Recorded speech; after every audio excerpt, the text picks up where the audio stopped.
见过速记员从官员那里听写吗？官员在做什么？在扣数。他在做什么？他只是在打字。为什么这件事不由机器来做？速记员的生活如何得到合理化？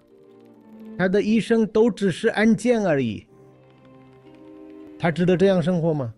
不，他应该过上更好的生活。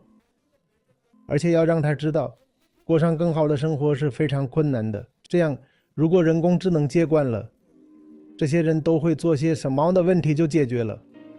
不要让那么多人靠愚蠢、无聊、单调的工作混日子。